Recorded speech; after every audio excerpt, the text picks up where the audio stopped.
If you voted for Donald Trump, I would honestly love to hear your perspective on something. And I promise I'm not trying to set up a trap to go after people. If you're willing to provide your perspective, I will be incredibly respectful as anyone is willing to be to have this conversation. And I don't want people fighting in the comments, but obviously from our perspective, we feel like we have heard a lot of authoritarian rhetoric from Donald Trump, and that is scary. And I understand that for a lot of people, especially on the right, they don't think that those are credible threats. And that's what I want to understand. I'm not looking for people to flood my comments with the left has been fear-mongering. I understand people feel that way. What I'm trying to understand is why? Why do people think that this is not a credible threat? I want to understand what it is that goes through your head when you hear him talk about things like lining someone up in front of a firing squad, or the enemy within that needs to be eradicated, or removing checks and balances against his power. Are you thinking, well, he just says crazy shit to get people out to vote, he's not actually going to do it? Or I think he'll be good for the economy, so I'm willing to take the risk?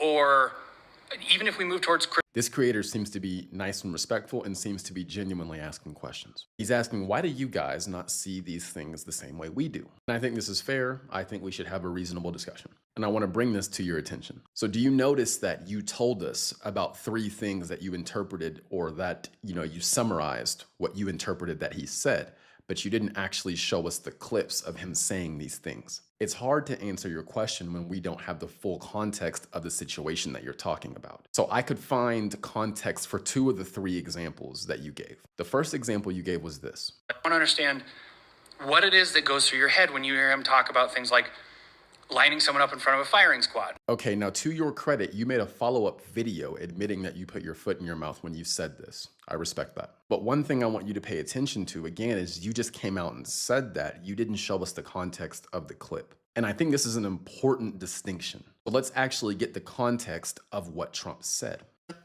Then, go a couple of years forward or go now. And I don't blame him for sticking with his daughter. But his daughter is a very dumb individual, very dumb. She's a radical war hawk. Let's put her with a rifle standing there with 9 barrels shooting at her, okay? Let's see how she feels about it. Okay, so there's the context on the first situation you were talking about.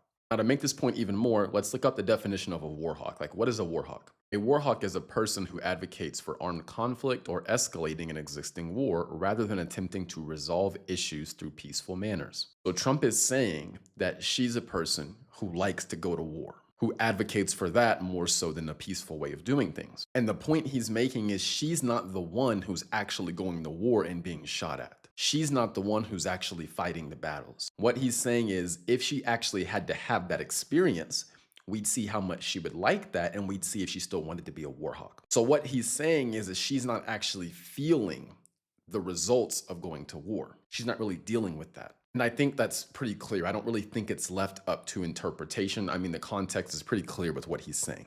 My question to you, on the other hand, would be, why was this interpreted as a firing squad? I mean, even if you think about it, firing squads don't give an individual a rifle to shoot back. That's not how it works. So respectfully, I think part of the reason why we interpret things differently is because we actually go to the source and get the source information and get the full context surrounding what he's saying, compared to many people on the left trusting what their left-wing sources tell them.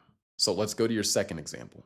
Or the enemy within that needs to be eradicated. Okay, since you didn't provide us any context, I can only guess what you're talking about. And when I was researching it, I found this clip. What are you expecting? Joe Biden said he doesn't think it's going to be a peaceful election day.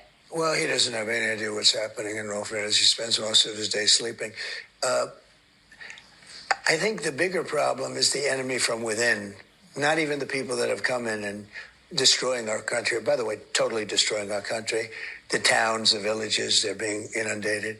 But I don't think they're the problem in terms of election day. I think the bigger problem are the people from within. We have some very bad people. We have some sick people, radical left lunatics. And I think they're the big, and it should be very easily handled by, if necessary, by National Guard, or if really necessary, by the military. Because they can't let that happen. Okay, so when he talks about the enemy from within, he's talking about people with ideologies, ideals, belief systems, and that have been doing things that he thinks is damaging to the country. Now, I'm not saying he didn't say eradicate them. I would just need you to show us him saying that, and then we could have that conversation. Because again, in your videos, you're not showing us any proof of anything. You're just telling us what Trump said, and then expecting to get our reaction off of your interpretation or what you've been told Trump said. But you're not actually showing us what Trump said. And then a lot of cases with Democrats, when you add context to the things they're saying Trump said, or you go to the source material and actually see what Trump said, a lot of their arguments fall apart. For example, like you said, you put your foot in your mouth. Again, when you go back and look at the context, when he's talking about Liz Cheney, it's very clear what he's talking about, and it was not a death threat. He was not threatening violence in any way. Okay, and then here's your third example. Or removing checks and balances against his power. So I'm not saying he didn't say that. Maybe he did. Just show us the proof of him saying that, and then we can have the discussion about it. Because in this video, you basically said, why aren't you guys taking these things the way that I'm taking them? But it seems you're not actually going to the source and seeing what Trump said. It seems you're in left-wing circles and you're getting your information from either if it's left-wing media or left-wing pundits or left-wing people on TikTok or whatever. Because the right was not pushing the whole firing squad narrative. It was the left. So a question again I would have for you is, are you actually going to the source material and actually seeing what was said and actually making sure you're getting the full context? Or are you just trusting what your sources are telling you without them actually showing you the full context?